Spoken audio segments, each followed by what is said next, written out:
नमस्कार।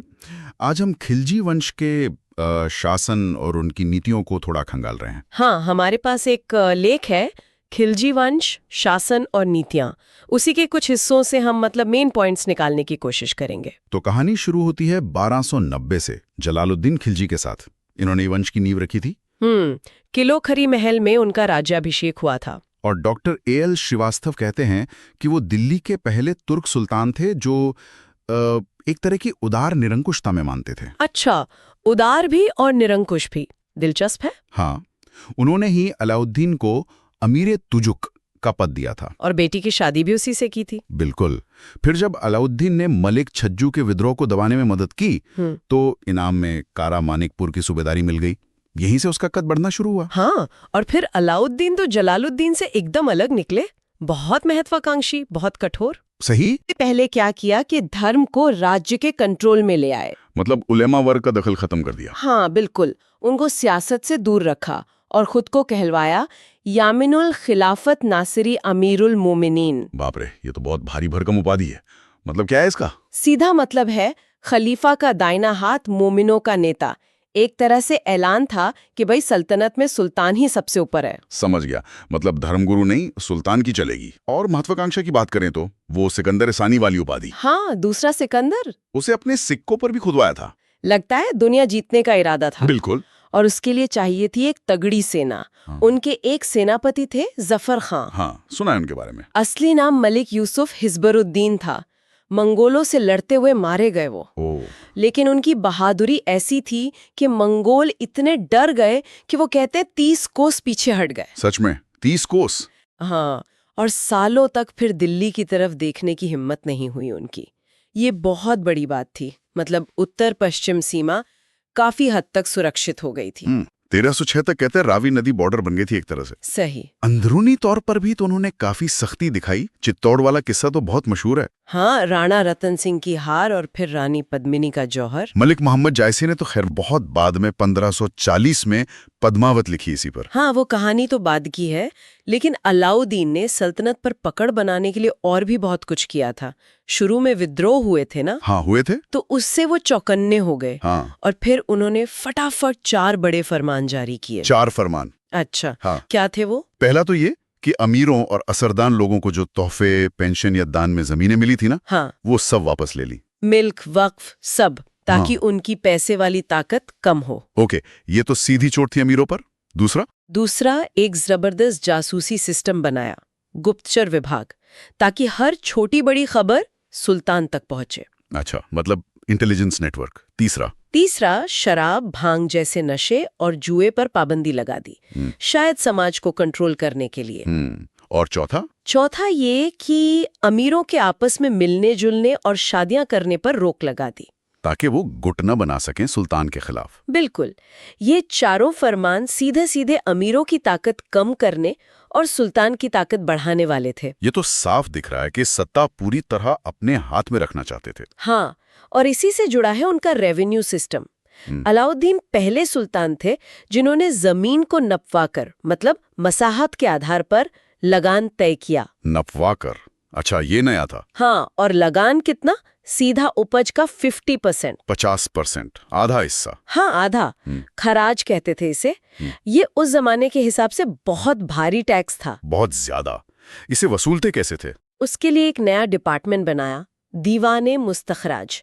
इनका काम था सख्ती से बकाया लगान वसूलना। अच्छा। और जो पुराने लोकल जमींदार या मुखिया होते थे ना, खुद मुकद्दम, मुकद्दम चौधरी, उनके सारे अधिकार छीन लिए, उनके सारे विशेषाधिकार खत्म, उनकी खुद की जमीन पर भी टैक्स लगा दिया। मतलब किसान और सल्तनत के बीच कोई नहीं, सीधा सुल्तान का कंट्रोल। एकदम। और वो जो मिल्क और वक्फ वाली जमीनें छीनी थी ना, उससे खालिसा भूमि यानी सरकारी जमीन बहुत बढ़ गई।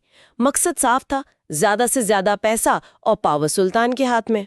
और इसी पैसे से शायद वो अपनी मशहूर बाजार नियंत्रण वाली नीति चला पाए। हाँ बिल्कुल, मार्केट कंट्रोल पॉलिसी। सुनाई चीजों के दाम इतने कंट्रोल कर दिए थे कि कम तनख्वाह में भी सैनिक आराम से रह लेते थे। इतिहासकार बर्नी तो यही कहते हैं कि मेन मकसद मंगोलों से लड़ने के लिए एक बड़ी और सस्ती फौज रखना था। अच्छा, हो सकता है आम लोगों को भी थोड़ी राहत मिली हो, या शायद हिंदू पर कंट्रोल रखने का तरीका हो। और हाँ, एक तरह की पब्लिक डिस्ट्रीब्यूशन सिस्टम जैसी चीज भी शुरू की थी। आज के पीडीएस जैसी, ये तो कमाल है। हाँ, अनाज वगैरह स्टोर करके जरूरत के वक्त बांटना। इसके अलावा 2 नए टैक्स भी लगाए, गढ़ी कर मतलब मकानों पर, घरों पर टैक्स, हाँ, और चराई कर यानी दुधारू पशुओं पर। मतलब हर तरफ से पैसे इकट्ठा करने की कोशिश की। बिल्कुल, सल्तनत की आमदनी बढ़ानी थी। अंदरूनी पकड़ के साथ साथ बाहर भी तो नजर थी उनकी।